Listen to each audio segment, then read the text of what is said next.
creepiest phone call ever that it creeped me out. And even your little sister started crying. Yeah, she was crying, guys. So this is what happened. Basically, me and my little sister were watching a movie together, and it was just us in the room, and my brothers were, you know, like in the other room. So I got this phone call, and somebody called, and it was a guy, and there was like a bunch of like sound in the background, almost like they were like at a bar, they're at a party or something. When I answered, I'm like, hello, and they're like, hello, and I'm like, who is this? And the way the guy said, he's like, you know who this is, and his voice was just like so deep, and I'm like, dang, that car was going that car fast. was going fast. Really fast. Felt like it was gonna hit us. I know, that scared me. That was scary. And we started watching the movie again. Now I know where my phone rang again. By this second time I answered, and I'm like, hello? The person said the same thing, like, why'd you hang up on me? You know who this is. And his voice was so deep that it creeped me out and gave me chills. Yeah. So I hung up right away. He kept calling me repeatedly, and I couldn't block the number because it was an unknown caller. But the creepiest part about it, guys, was this was before the Scream movie was coming out. So I was getting paranoid. Yeah. Oh my gosh.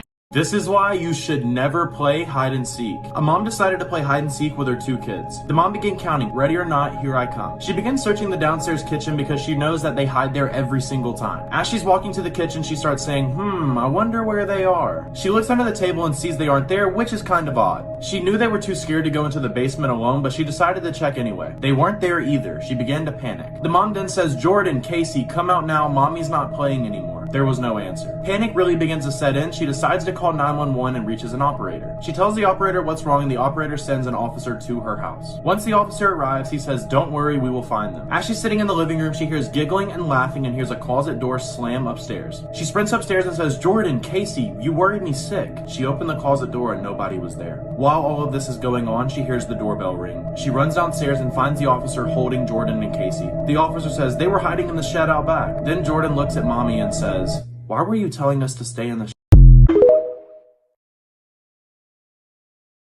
Some creepy shit just happened, and I tried to explain it on my secret account, but I didn't explain it really well. So I'm gonna talk about it on here. Mind you, I didn't even think this was creepy until somebody else said it was, and then I started to realize, and I was like, oh shit. So I was on my way home from work, right, and I stopped at karaoke night to say hi to a few friends, and I left early because I was supposed to get home early to help my mom get my stepdad up the stairs because he just got out of the hospital. Anyway, so I left karaoke night, I said goodbye to my friends, whatever, and I like started walking, and there was this cat. This cat walked right by me, looked exactly like my kitten. And like, I thought the cat got out when my mom was helping my stepdad down the stairs to bring him to the hospital earlier. So I started following him. I was like, Mr. Kitten! And like, I followed this cat for a really long time, like down different streets. Like I did not want to lose this cat. Like, I was following this cat for like 20 fucking minutes before this cat turned onto my street and started running. So like, for whatever reason, I started recording because like, he was like getting out of eye shot. Like, I wanted to see if I could like zoom in to like see him.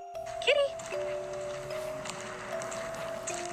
And then like, we went further down the street. We were on my street now. And like, the cat turned and ran up my staircase. So like, I started running to like follow him. Like, at that point I was like, yes, this is definitely my cat. Like, he knows where he lives, you know? And I got there and the fucking cat was gone.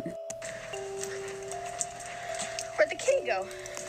Like, there's a lot of snow by my stairs, but like, I heard the cat under the stairs, right? And so like, I trudged through the snow to like look under. There was no cat. Like, the cat was not fucking there. He just disappeared. And then I realized the porch lights were on, and I was like, oh shit, my parents got home before I did. Because I had spent so long following this cat, like, I completely lost track of time. Like, I forgot, like, I was supposed to like help my mom bring my stepdad upstairs, and I was supposed to be the one to turn the porch lights on when I got home first. And so like, the lights were already on, and I was like, oh shit. Like, I was freaking out. Like, I lost the cat. Like, I didn't know where the cat went. It's like, I got inside, like, I was ready to cry. And like, I walk in, all the lights are already on, like, my parents are home, and both of my cats are just sitting in the hallway. And like, I was talking to my parents about it. I was like, I'm sorry I got home so late. Like, I was following this cat. Like, I thought it was Mr. Kitten, you know? And they told me they were glad I followed the cat, but like, the cats had never left the house. They're both indoor cats. Like, Mr. Kitten is a runner. So like, I was right to think that like, that was Mr. Kitten, but like, he was there the whole time. The cats did not step foot outside the house. So whose fucking cat was that?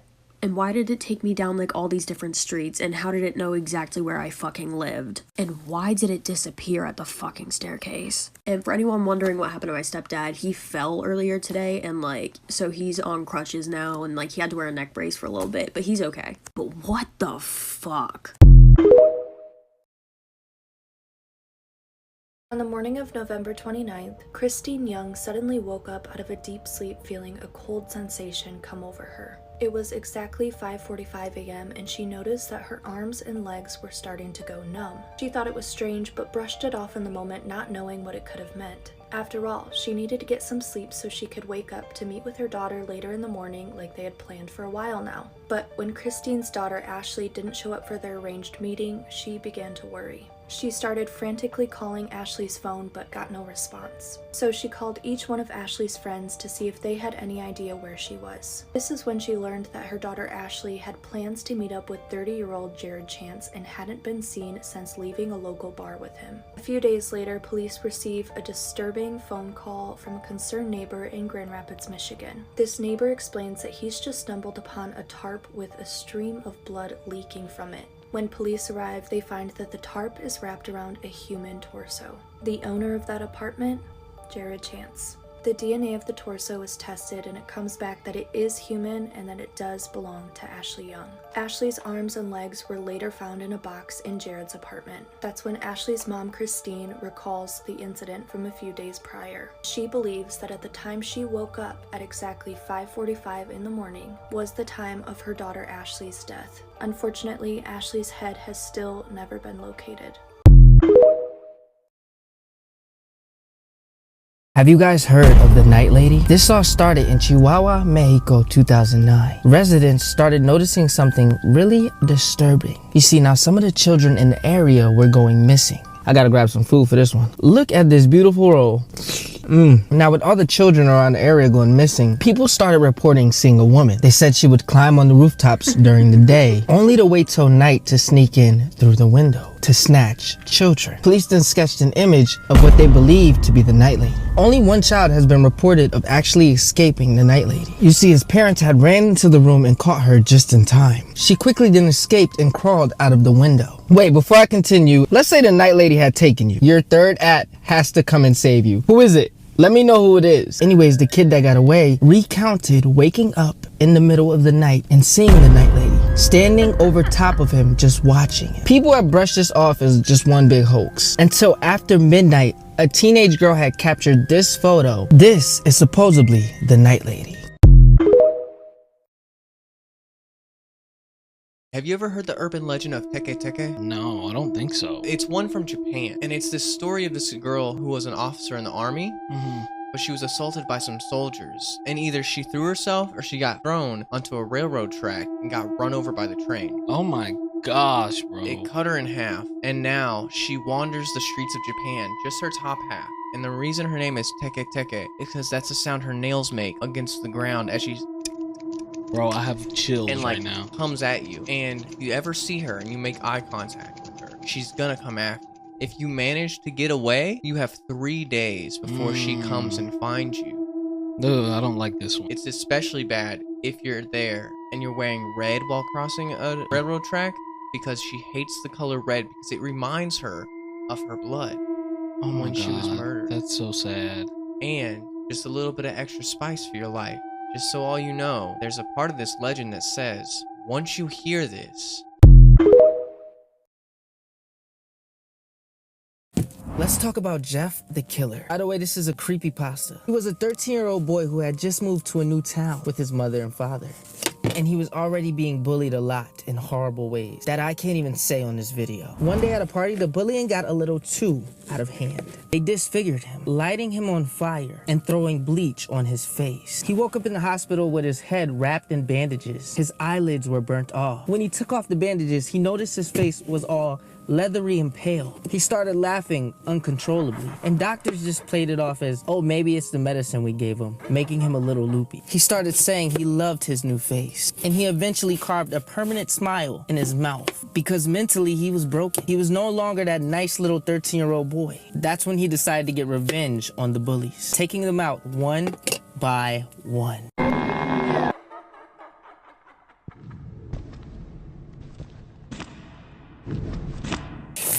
This watermelon's good. He even took his family's life. What did they do to you, bro?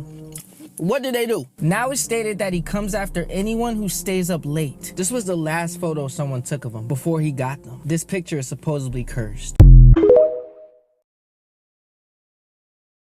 So this is about the time we got a creepy letter in the mail. We never mentioned this on camera just because for our safety, because it was very odd to us, and we're like, you know, we don't know who sent this, but it was so weird, and the way like the lettering was, it was almost like chicken scratch. It was so weird. The scary thing is that it was delivered at our work. It was like weird conspiracy theory. It was like conspiracy theories about like JFK, 9/11. I don't know, it was a lot. Obama. Oh yeah, Obama, about the World Series, and just kind of like all the connections, and I think Flight 19 with that one, you know, flight that disappeared. So it was all these crazy conspiracy theories that somehow connected in a way is what they wrote. But the way it was written was it wasn't like it was a printed sticker of the business. It was written. It was like written out. handwritten, like sent to us. So like it was insane.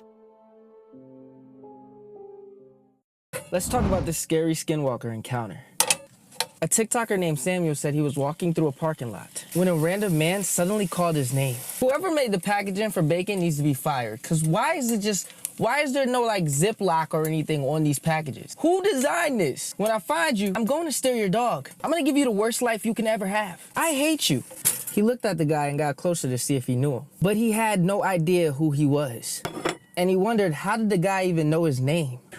That's when things started to turn weird. The man asked him for $1 and said he knew that he had one on him right now. I don't know how he knew that, but I would have told him to mind your business. Stop pocket watching. Hey, I got a question. Do y'all like chocolate milk or strawberry milk? Comment down below. Samuel said at this point his heart was beating out of his chest. He told the man, yeah, I have $1. You can have it. The man then snatched $1 out of his hand and asked him if he wanted to see something.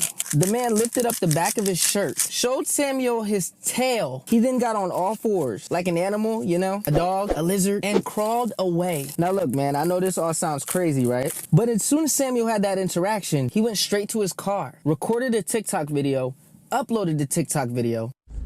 Okay, bro, so the weirdest thing just fucking happened to me. Try this baby right here. No, that's a good BLT. I checked his page, and he hasn't posted since. That was his last video. If somebody knows Samuel, let me know if he's still alive, because that was his last video posted, and that was in 2022.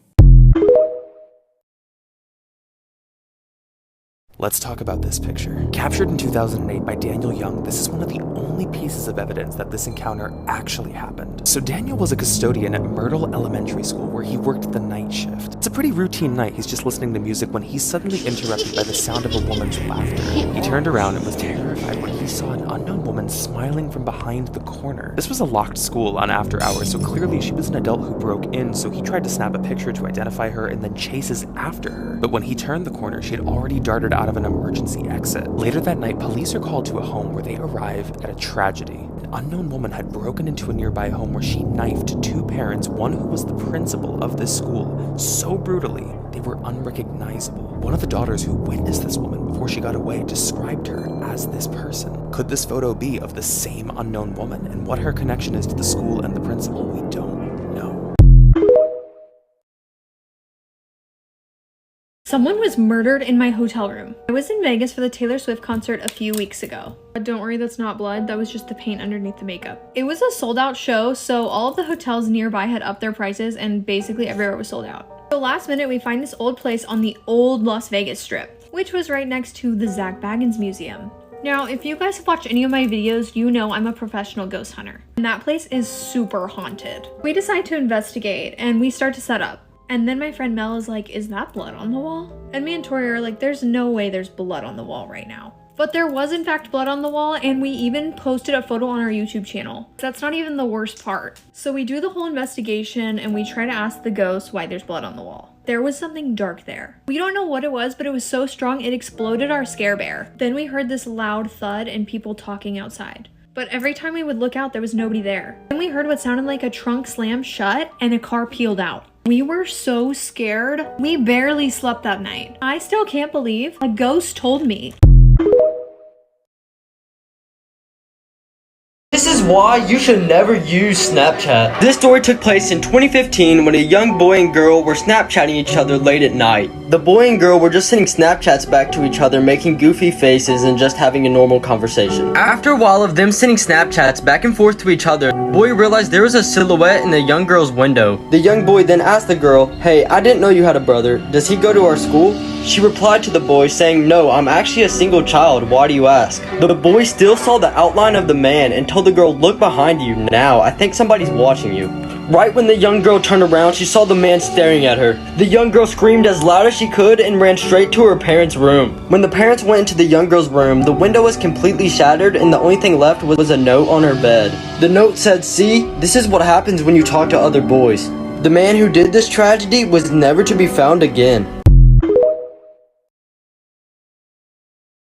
Ever see a picture that just gives you like full body chills? This photo was captured in 2007 and it seems like kind of a harmless picture, right? There's nothing that's very out of the ordinary. It's taken outside of an apartment window by a woman named Maria Leontinka in Czech Republic. The man was just outside of the apartment. He was screaming, he was shouting, and this woman took the picture because she was going to report it to the property manager, having no idea that something very dark just occurred in that building. Inside that apartment building in 209 was a family of 4, all of which had been decapitated, and it's believed that man who was captured was responsible. Police are then able to connect the dots of another picture that was taken across town on the same exact day. It's believed to have been the same man, that he approached this group of teenagers and he was bragging about what he had just done, and they weren't sure if he was for real, if he was kidding, psychotic, so they took a picture of his face before he eventually ran. And this was the best shot they got. They even sketched the man, but they never found him, and his motive remained unknown.